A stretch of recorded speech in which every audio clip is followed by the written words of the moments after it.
Good morning students. बेटा हमने third chapter start कर लिया था, तब हमने इसको लास्ट वीडियो में समझा था और इसके आगे शब्दार्थ करे थे। अब हम इसके क्वेश्चन आंसर्स करने जा रहे हैं, तो चलो स्टार्ट करते हैं। सबसे पहले है मौखिक प्रश्न। देखो मौखिक प्रश्न सबसे पहले है, सरदार सुजान सिंह किस रियासत के दीवान थे? तो बेटा आप थोड़ा नंबरिंग चेक करते रहना यहाँ पर, और मैंने ये नोटबुक पर लिख रखे हैं तो आप यहाँ से देखते रहना। देखो सरदार सुजान सिंह देवगढ़ रियासत के दीवान थे। ठीक है, कौन सी रियासत के थे? देवगढ़ रियासत के। आगे देखो, सरदार सुजान सिंह सेवानिवृत्त क्यों होना चाहते थे? सेवानिवृत्त बेटा होता है जब हम अपने जो हमारी ड्यूटी होती है उससे हम जैसे विदा लेना चाहते हैं, उसको बोलते हैं सेवानिवृत्त। सरदार सुजान सिंह वृद्ध हो गए थे तथा अब वे अपना बचा हुआ जीवन परमात्मा की भक्ति में लगाना चाहते थे, इसलिए वो सेवानिवृत्त होना चाहते थे, अपनी ड्यूटी से विदा लेना चाहते थे। देवगढ़ में सभी उम्मीदवारों के आचार व्यवहार पर कितने दिनों तक निगरानी रखी गई? कितने दिनों तक रखी गई थी? जो सारे आए थे 1 महीने तक। ठीक है, नए फैशन वाले उम्मीदवारों ने देवगढ़ में किस खेल का आयोजन किया? कौन सा खेल खेलने लगे थे वो सारे? हॉकी के खेल का आयोजन किया। ठीक है, आगे देखो, अनाज से भरी बैलगाड़ी हाँकने वाला बूढ़ा किसान कौन था? कौन था? वो वही स्वयं दीवान था जो सेवानिवृत्त होना चाहता था, और उसी को ड्यूटी लगा रखी थी ना राजा ने कि अब तुम ही अपने हिसाब से जो अपने पद पर व्यक्ति को चुनना चाहते हो, तुम ही इसके बारे में जांच पड़ताल करोगे। तो वो किसान वही था, स्वयं दीवान सुजान सिंह था। ठीक है, अब आगे देखो, टिक का चिन्ह लगाना है बेटा। देवगढ़ रियासत के राजा साहब सरदार सुजान को सेवा मुक्त करने के पक्ष में इसलिए नहीं थे क्यों नहीं थे? सरदार सुजान सिंह अनुभवशील और नीति कुशल दीवान थे, क्योंकि वो बहुत अच्छे थे, अपना काम बड़े अच्छे से कर रहे थे और उनको कई सालों का अनुभव भी था। नेक्स्ट देखो, देवगढ़ के लिए दीवान की आवश्यकता से संबंधित विज्ञापन ने सारे मुल्क में हलचल मचा दी थी। क्यों?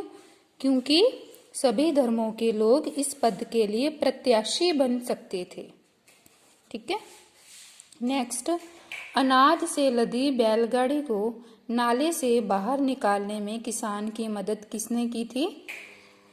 पंडित जानकीनाथ जी ने की थी। ठीक है, अब हम ये वाले क्वेश्चन आंसर्स करेंगे। लिखित प्रश्न तो पहला है, देश के प्रसिद्ध समाचार पत्रों में विज्ञापन किसने निकलवाया था और क्यों निकलवाया था? तो बेटा मैंने ये यहाँ पे राइट कर रखे हैं, आप देखो और नंबरिंग चेक करते रहना। देश के प्रसिद्ध समाचार पत्रों में विज्ञापन राजा साहब ने निकलवाया था। ठीक है, नेक्स्ट, लोग देवगढ़ में रियासत के दीवान पद को प्राप्त करना भाग्य का खेल क्यों समझ रहे थे? क्यों समझ रहे थे?